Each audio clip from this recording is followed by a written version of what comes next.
Batgirl number 14, written by Gail Simone, art by Ed Benes and Daniel Sempier.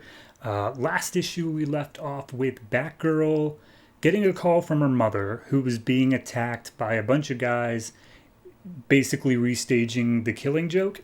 And this issue picks up literally at that same part, where the phone goes click, and she's like, okay, something just happened, and she freaks out about it. She starts having like a panic attack, and she's like, all right, I gotta go help mom. I gotta figure out some way to do this. First thing I can do is call my dad. The police can get there faster than I can get there as Batgirl. And she starts to run out the door, but as she does so, she gets another phone call, and on the phone is this voice that comes through. She doesn't recognize it. It's using like a voice modulator, and it's a guy saying like, hey, I know that your mom just got attacked, and I'm here to help you, but first you have to do some stuff for me, okay? And it's just like, okay, well, first, I need you to make me a sandwich. And Barbara's like, are you kidding me right now? He's like, no, make me a sandwich. And he's like, okay, I guess. Why? He's like, I need you calm. I need you focused. Make me a sandwich. And so she makes a sandwich. And she's like, also get me a glass of milk just to wash it down.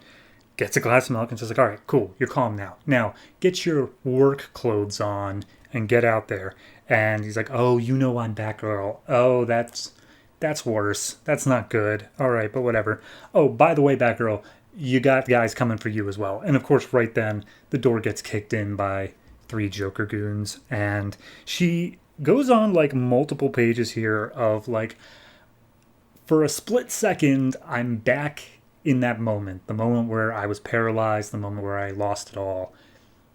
But then that split second passes, and I'm just filled with anger and rage.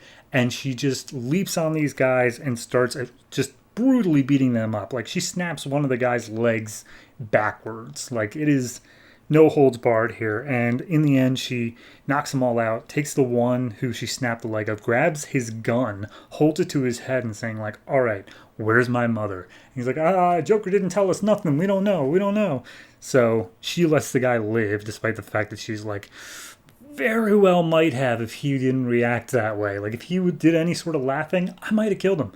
And again, on the phone, the voice calls back saying like, oh, hey, you took care of them. Anyway, I can point you where your mother is at. She's down by the roller rink, so go get her. And she hears something behind her, and turns out that it is her roommate, Alicia, which I'm really glad they renamed her here, because I would have forgotten. And basically, Alicia's like, do you want to tell me what's going on? And Batgirl's like, okay, no. I need you to call in the police, say that there was a breaking and entering. Don't mention anything else you saw. Also, you're never going to see me again.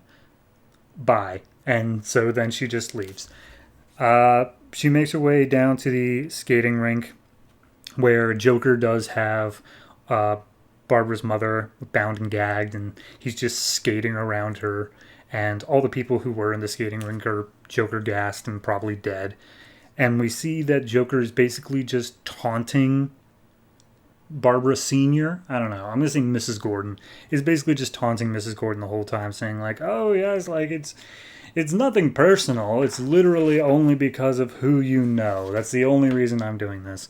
So we see Batgirl makes her way to the roller rink, and she's still on the phone with the guy, and just basically asking, why are you doing this? Thinking that it's the Joker on the other side of the phone, saying like, why are you leading me to you? What's the point of all this?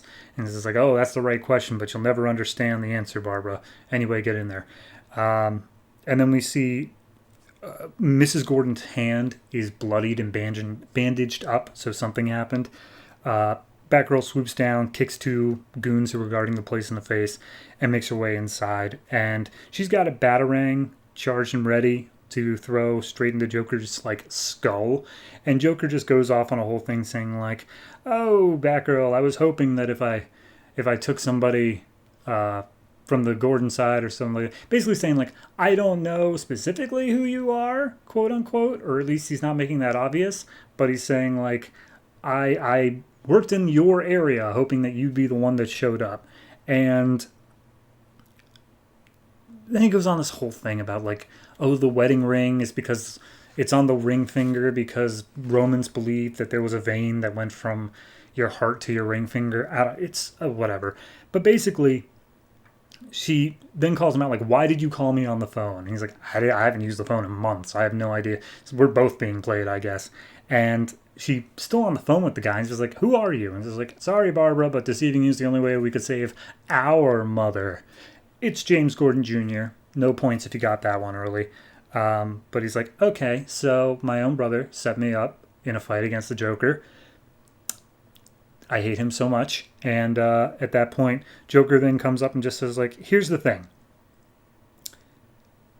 As stated in the main Batman Death of the Family arc, I don't want you guys bogging down Batman anymore. You're drowning him. You're suffocating him. All you sidekicks. So I have a plan, and I think you'll like it. And he pulls out the finger of Mrs. Gordon with the wedding ring on it, and he proposes to Batgirl, saying, would you do me the great honor of being my blushing bat bride? Gotta say, didn't see it coming. Didn't know that one was there. I don't quite get it. Like, it's a turn, and maybe I'm not supposed to understand the Joker's thing, but, like, sure, whatever. Yeah, why not?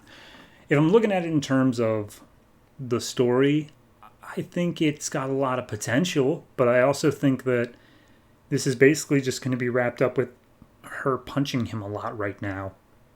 Like, I don't see how... There's no situation where Batgirl says, like, maybe if I lull him into a false sense of security, and she says yes, just to see what the rest of his... Like, no.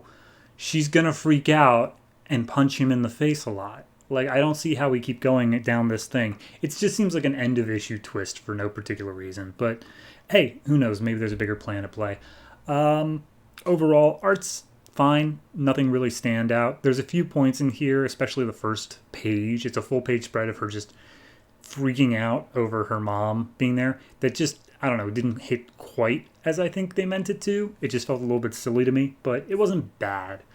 So overall, I'm going to say this is probably like a 6.5. It's not a bad issue, but it's definitely lacking in a lot of areas. So yeah, I think we have more Death of the Family tie-in moving forward after this, but hoo-wee.